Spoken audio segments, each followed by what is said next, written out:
The room was warm and clean. Mary Maloney was waiting for her husband to come home from work. Now and again she would glance up on the clock. She was pleased to know that for every minute gone by made it nearer to the time when he would come. Mary was pregnant and was sitting sewing while waiting for her husband. She laid aside her sewing and went forward to kiss Patrick as he came in. Hello, darling. Hello. She took his coat and hung it in the closet. Then she walked over and made the drinks, a strongish one for him, a weak one for herself. And soon she was back again in the chair with the sewing, and he in the other opposite, holding the tall glass with both his hands, rocking it so the ice cubes tinkled against the side. Are you tired, darling? Yes, I'm tired. Do you want some supper, darling? No, darling, not now. I have something to tell you. What is it, darling? What is the matter? This is going to be a bit of a shock to you, I'm afraid. But I've thought about it and a good deal, and I've decided the only thing to do is to tell you right away. I hope you won't blame me too much.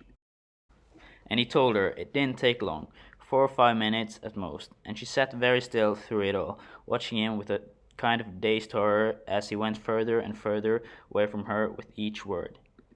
I will get supper.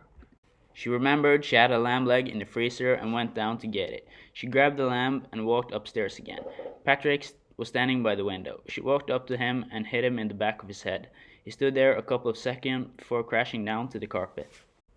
All right, so I've killed him. Mary had an idea to cover up the murder.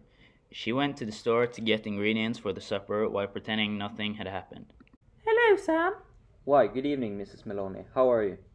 I want some potatoes, please. Sam, yes, and I think a can of peas. The man turned and reached up behind him on the shelf for the peas. Patrick decided he's tired and doesn't want to eat out tonight. We usually go out Thursdays, and now he's caught me without any vegetables in the house. Then how about meat, Mrs. Maloney? Personally, I don't believe it makes any difference. You want these Idaho potatoes? Oh yes, that will be fine. 2 of those. Anything else? How about afterwards? What are you going to give him afterwards? Well, what would you suggest, Sam? The man glanced around his shop. How about a nice big slice of cheesecake? I know he likes that. Perfect. He loves that. And when it all was wrapped and she had paid, they put on their brightest smile and said thank you and goodbye. As she hurried back, she told herself that she would act normal and just make supper for her tired husband. And if she would find anything unusual, then it would be natural to become frantic with grief and horror. But she didn't expect to find anything. She was just going home with the vegetables. That's the way, she told herself. Do everything right and natural. Keep things natural and there will be no need for acting.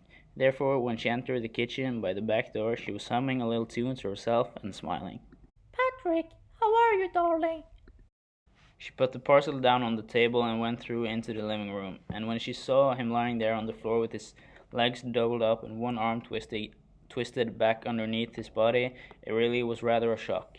All the old love and longing for him welled up inside her, and she ran over to him, knelt down beside him, and began to cry her heart out. It was easy. No acting was necessary. A few minutes later, she got up and went to the phone. She knew the number of the police station, and when the man on the other end answered, she cried to him. Who's speaking? Mrs. Maloney, Mr. Patrick's Maloney. Quick, come quick, Patrick's dead. You mean Patrick Maloney's dead? I think so. He's lying on the floor, and I think he's dead. I'll be right over. The car came very quickly, and when she opened the front door, 3 policemen walked in. Is he dead? I'm afraid he is. What happened? Briefly, she told her story about going out to the grocer and coming back to find him on the floor. While she was talking, crying, and talking, Noonan discovered a small patch of congealed blood on the dead man's head. The policeman looked around for possible evidence. Well, here you all are, all good friends of dear Patrick's too, and help to catch the man who killed him. You must be terrible hungry by now because it's long past your supper time, and I know Patrick will never forgive me. God bless his soul, and I allow you to remain in his house without offering you this hand hospitality. Please, please, please eat it. I wouldn't dream of it. After a lot of hesitating, they finally started to eat, and while they did so, Mary was standing in the living room watching them eat all the evidence.